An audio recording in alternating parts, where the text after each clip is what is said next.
dead. We've awakened something. It's watching. The first mission to Mars was lost. The second one has to find out what happened.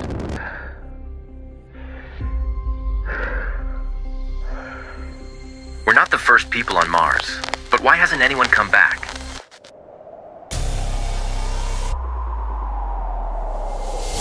I didn't survive. I was spared. What is that? That's not a natural noise. It's something. It's talking.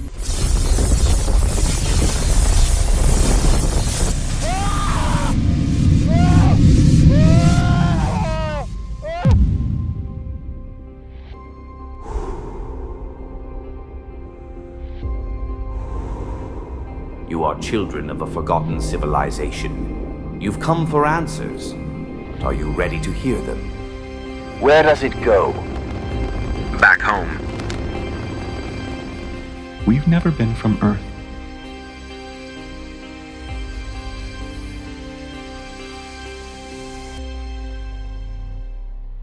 The music pulsed through the crowded hall, voices overlapping in laughter, conversation, and the occasional burst of applause. The party had been in full swing for hours now, a grand send-off for the astronauts, bound for Mars at sunrise. A last taste of Earth before they traded it for the vast unknown. Nicholas leaned against the bar, drink in hand, scanning the room like a hunter assessing his prey. The self-proclaimed bad boy of the crew, he had no intention of spending his last night on Earth alone. His gaze flickered between potential prospects. A young engineer laughing at something her friend said, a journalist who had been covering the mission for months. He smirked, swirling the amber liquid in his glass. One last hurrah. On the dance floor, Woody and Blake swayed to the music, their hands locked together, oblivious to the crowd around them. The only married couple on the mission, they had spent years preparing for this, knowing it would be the longest time any human partners had ever spent together in space. Blake pressed her forehead against Woody's, whispering something only he could hear. He smiled softly in response, their fingers tightening. Near the buffet, Sergei and Renee were deep in conversation, their accents blending as they spoke in hushed tones. Both foreign astronauts, they had bonded quickly, sharing their excitement, their fears. Across the room, Phil and Luke stood together, talking quietly, scanning the crowd. Luke, however, wasn't fully present. His eyes kept darting toward the entrance. His fingers tightened around his drink. "Still waiting for Jim?" Phil asked, following his gaze. "He said he'd be here," Luke replied. Phil nodded but said nothing. Before Luke could dwell on it, a gentle touch on his arm pulled his attention away. His wife. She smiled at him, soft, patient. "Go talk to Bobby," she said. Luke hesitated, but she didn't let go. "It's important." He exhaled and nodded. Stepping away from the noise and movement of the party, Luke found Bobby sitting in the corner, his small frame hunched over a book. The boy looked up as his father approached, his eyes full of something Luke couldn't quite name. "Hey, bud," Luke said, crouching beside him. "You okay?" Bobby hesitated, his fingers gripping the edges of the book a little tighter. "I don't want you to go." Luke sighed. "I know." They sat in silence for a moment before Bobby spoke again, his voice smaller this time. "Who's gonna read to me when you're gone?"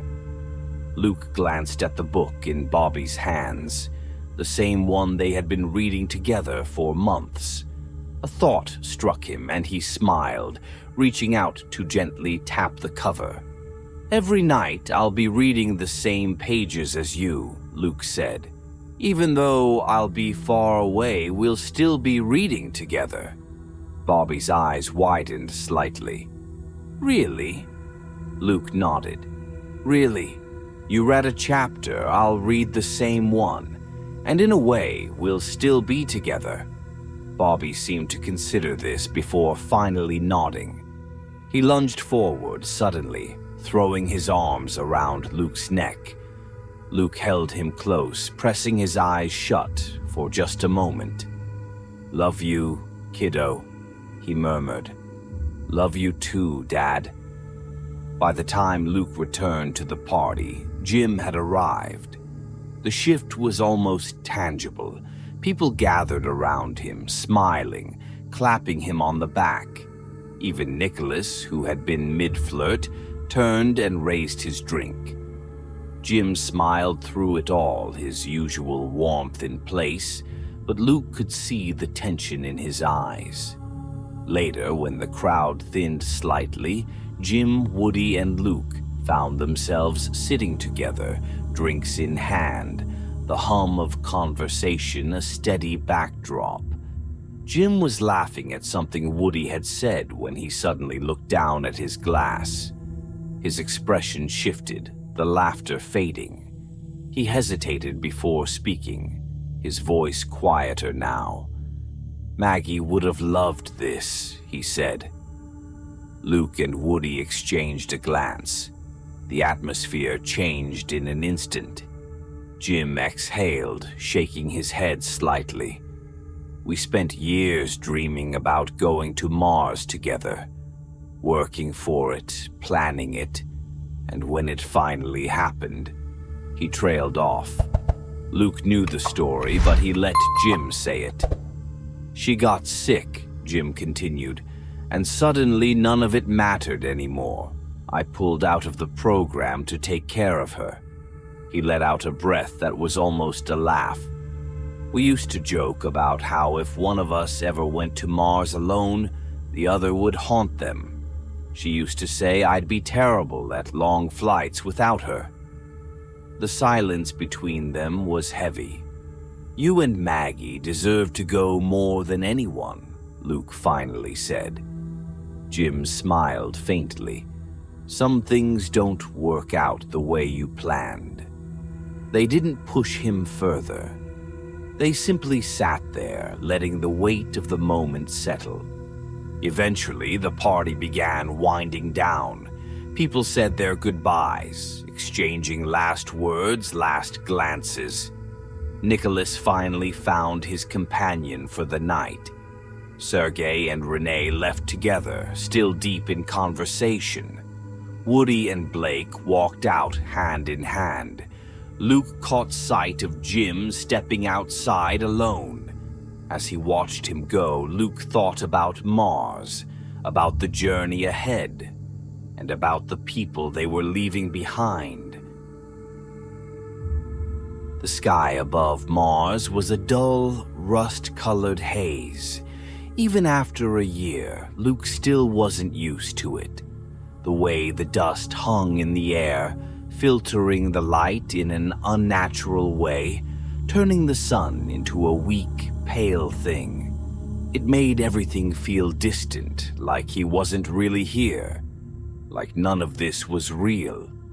Except it was. 13 months had passed since they arrived, and in that time Luke, Renee, Sergei, and Nicholas had done what no human had ever done before. They had mapped the surface, set up a functional base camp, and begun searching for the resources that would one day make Mars habitable. They had lost count of the days, of the endless routine. Wake up, suit up, explore, return, report, repeat. But this was different. Luke stared at the monitor inside the rover, his brow furrowing. "Run the scan again," he said. Nicholas, sitting in the driver's seat, shot him a look. "We've already run it twice. Then we run it a third time." With an exaggerated sigh, Nicholas adjusted the controls, and the screen refreshed with another set of data. A live feed from their scanning drone hovered over an unusual mountain formation. At first glance, it looked like any other Martian rock formation, eroded, covered in dust, lifeless. But at the very top, something shimmered. "Still looks like ice to me," Sergei said, leaning over Luke's shoulder. Renee studied the data carefully. "If it is ice, that could mean a water reserve underneath. We need confirmation." Luke nodded. "Send a message to the World Space Station. Let them know what we've found, and that we're moving in for a closer look." As Renee prepared the transmission, Luke and Nicholas suited up. Sergei joined them, triple-checking the equipment before stepping out of the rover. The wind was low today, a rare break from the constant, thin storms that swept over the planet. They moved carefully toward the mountain, their boots kicking up red dust with every step. The closer they got, the more unsettling it became. The ground felt strange beneath them, not loose sand, not solid rock, something else. When they reached the base of the formation, Luke motioned for Nicholas to set up the radar scanner. Nicholas did so without argument this time, adjusting the frequency. The radar pulsed, sending waves into the mountain. The screen flickered. The data came back. Luke frowned. That can't be right." "What's wrong?" Sergei asked. Luke tapped the screen. "The readings say it's not ice. It's metal." Silence. "That's a mistake," Nicholas said quickly. "The scanner must be malfunctioning." "Increase the power," Luke ordered. Nicholas hesitated. "Luke, if it's metal, increase it." Nicholas exhaled, then adjusted the settings. The scanner sent out a stronger wave. A sound crackled in their headsets, low, rhythmic, almost like a voice. "What the hell is that?" Sergei muttered, adjusting his earpiece. Luke ignored him, staring at the screen as the new data rolled in. The readings remained unchanged. Metal, not ice. Then the world erupted. A violent pulse of energy shot out from the mountain, knocking all four of them off their feet. The dust rose in a thick cloud, their suits flashing emergency warnings. Luke's vision blurred as static flooded his earpiece. Then he heard it. A sound, deep, vibrating, everywhere at once. Not the wind, not the scanner. Something else. As he scrambled to his feet, a shadow moved in the distance. Not an object, something alive. The ground began to shift. "Move!" Luke shouted. But it was too late. A storm formed from nothing, rising like a twisting pillar of red and black, swirling toward them with impossible speed. It wasn't random. It wasn't nature. It moved with purpose. Renee was the first to go. The force of the storm lifted her into the air, her body spinning violently before vanishing into the chaos. Sergei reached for her, but the wind pulled him in next, his screams disappearing into static. Nicholas ran, but the storm overtook him, pulling him under. Luke turned, sprinting toward the rover. His legs burned, his lungs ached, but he ran harder than he ever had in his life. The storm chased him, twisting unnaturally, like it was choosing where to go. At the last second, he dove behind a rock formation. The wind roared past him, lifting the rover, smashing it into the ground. His suit's oxygen alarms blared. Then, silence. Luke's body trembled as he lifted his head. The storm was gone. The mountain was gone. and in its place, standing where the dust had settled, was a massive metal face. It stared down at him, featureless yet unmistakably designed. Not natural, not random, made. Luke gasped for breath, his mind racing, trying to process what he was seeing. And then his comms crackled. The signal was weak, barely holding on, but he recognized the voice instantly. "World Space Station," he whispered, forcing himself to speak. "This is Luke Daniels. Mission compromised." The static grew worse, but he pushed through. "Sergei, Renee, Nicholas. They're gone." He swallowed, blinking blood and sweat from his eyes. "We were attacked." His vision blurred and he felt his body weakening. The oxygen alarms screamed at him. Then the last words he could muster before everything faded to black. "There's something here." The ship trembled as it entered Mars' orbit, the dull red planet sprawling below them, vast and silent. From the cockpit, Jim watched the surface pass beneath them, his hands steady on the controls, though his heart pounded. Woody sat beside him, monitoring the instruments, while Terry and Phil worked in the rear of the cabin, preparing for the descent. None of them spoke much. The reality of what they were about to do weighed heavy in the air. They weren't just here for research. They weren't even just here to rescue Luke. They were here to find out what had happened. Phil's voice broke the silence. "Saturn probe will be passing over Mars in a few minutes. Should be able to give us a clear image of the site." Jim nodded. "Good. We need to know what we're walking into." Terry adjusted the comms. "Luke's last transmission was weeks ago. If he's still alive, he's running on emergency supplies. We might not have much time." Jim kept his eyes on the screen, waiting as the probe's data came in. The first image that appeared was the base camp, damaged but still standing. But it wasn't the base that held their attention.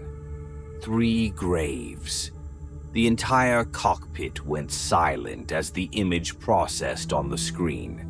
3 makeshift mounds of Martian soil marked by crossed metal rods. Phil exhaled. "That means Luke survived long enough to bury them." Terry shook her head. "Or it means there was no one left to bury him."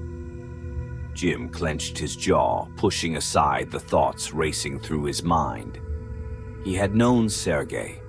He had trained with Renee. Nicholas had been an ass, but no one deserved to die here, alone on this frozen world. Woody focused on another readout. The energy pulse that knocked out Luke's mission, it's still active. Same intensity, same frequency. Phil frowned. That doesn't make sense. Could be an error in the probe's instruments. Or it could mean whatever caused it is still there, Jim said quietly. No one responded. As they prepared for their descent, a sudden impact shook the ship. The hull groaned under the force of a series of rapid, sharp hits. Alarms blared. "Micrometeoroids!" Woody shouted. Jim swore under his breath as he fought to stabilize the vessel. Tiny, high-velocity space debris was pelting them like bullets. A warning flashed on the screen. Multiple hull breaches. "Cabin pressure dropping," Terry yelled. Phil was already moving, sealing the breaches from the inside while Woody scrambled to patch what he could from the exterior module. It worked, for now. The ship stabilized, but they hadn't noticed the worst of it. The fuel levels were dropping fast. It wasn't until they initiated their landing sequence that Jim saw the readout. "We've got a leak." "Where?" Woody demanded. Jim tightened his grip on the controls. "Fuel tanks." Terry's eyes widened. "Can we land?" "Yes," Jim said, "but we're not taking off again." The ship jolted as they hit the atmosphere, the damaged hull shaking violently. The heat shields held. They were going down, but not for long. As soon as they engaged the landing thrusters, the last of the fuel bled out. A bright explosion erupted beneath them. The ship was gone. Jim barely had time to react before the emergency systems ejected them. Suddenly, they were weightless, drifting above the planet in nothing but their suits. The refueling module from the previous mission was their only chance. It was in orbit, but farther away than they had calculated. Jim adjusted his trajectory, assessing the distance. They weren't going to make it. Woody saw it too. He made his decision without hesitation. He unhooked the grappling gun from his suit, tied it to the cable, and activated his thrusters at full speed. "Woody!" Terry yelled. He soared forward, heading straight for the module. He reached it, latched the cable. Success. But his momentum carried him past it, and now he was out of fuel. The tether was too short. Terry tried to pull him back, but he was just beyond her reach. She activated her own thrusters. "I can get closer." "No," Woody said. His voice was calm, resigned. "You'll get yourself killed." Jim knew it too. There was no way to save him. Woody smiled faintly. "Get home safe." Then, before Terry could try again, Woody reached up and unsealed his helmet.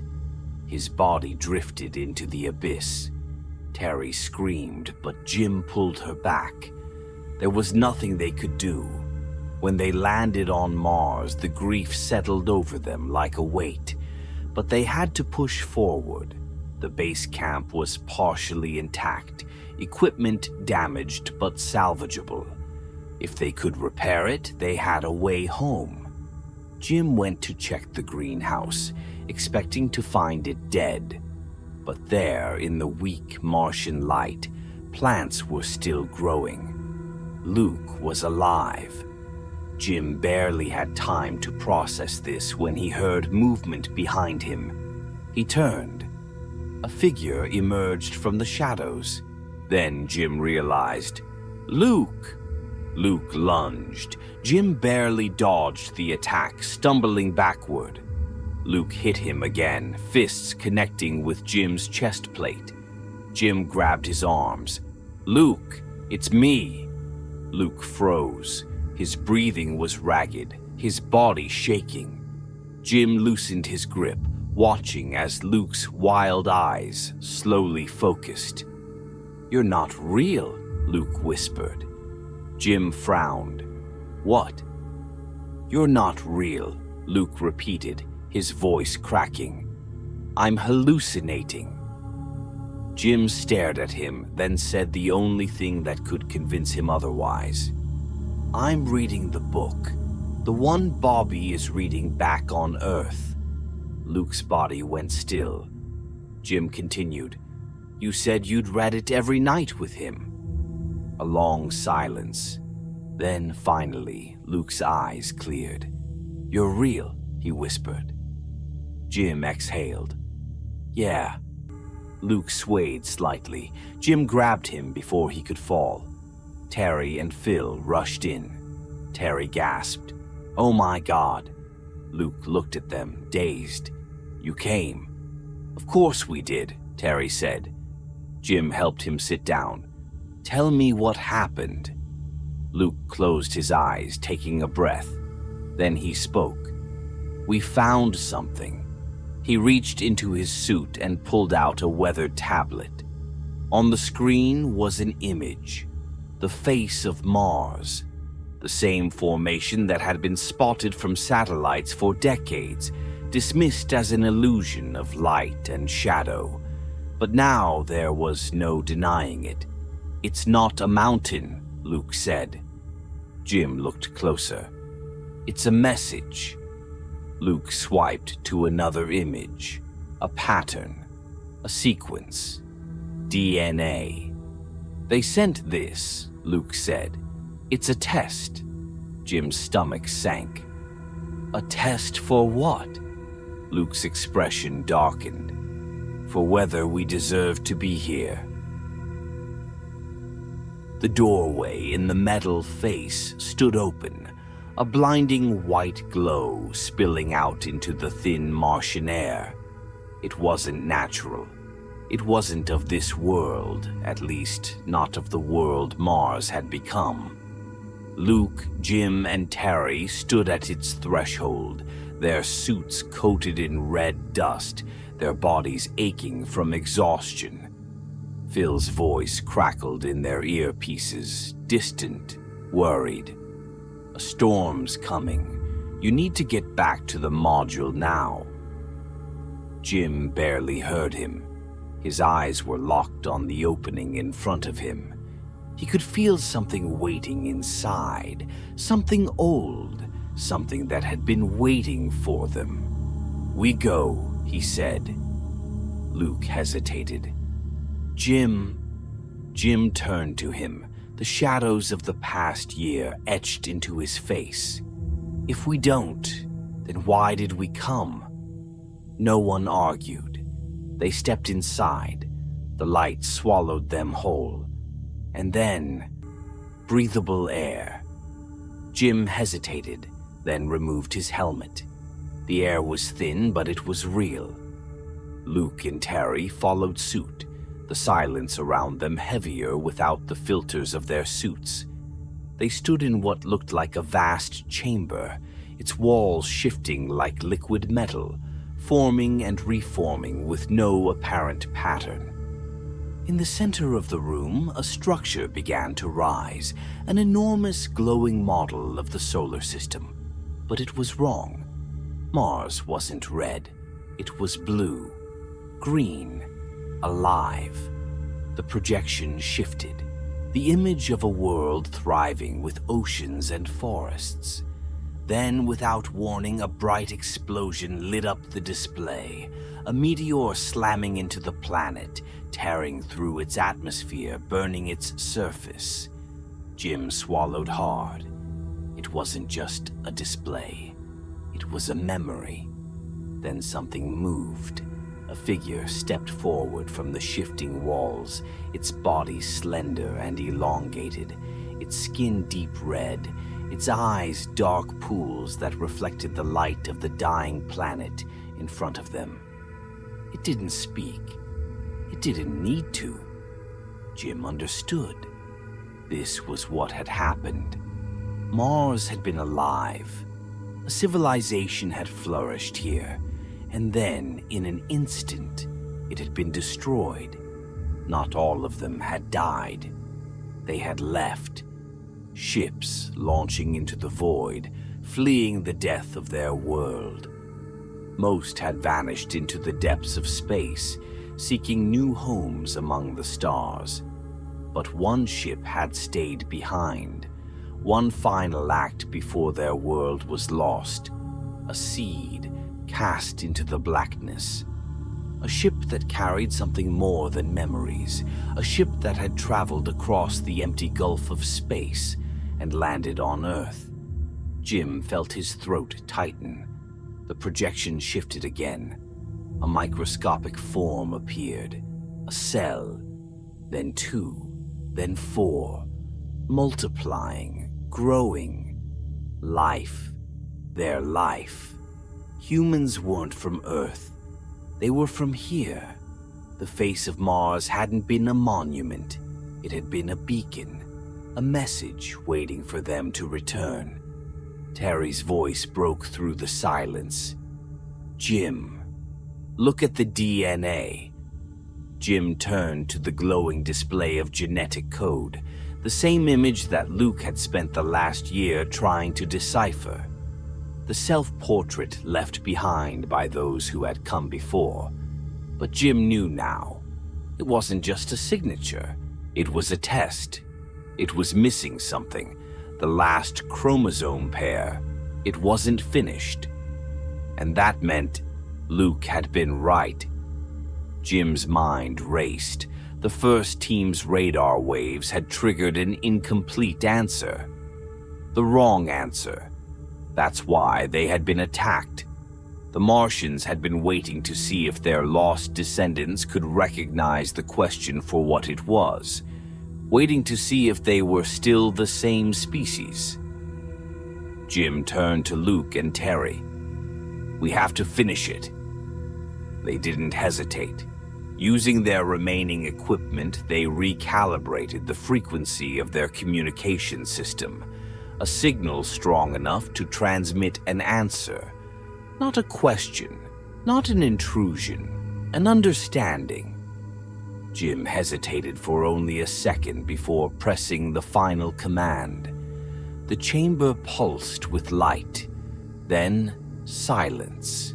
A long, endless silence. Then the walls shifted again. The solar system projection changed. One of the ships, the last Martian vessel, the one that had stayed behind, lit up.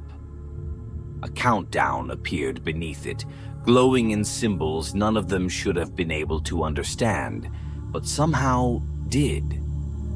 Terry's eyes widened. "Oh my God, it's a ship!"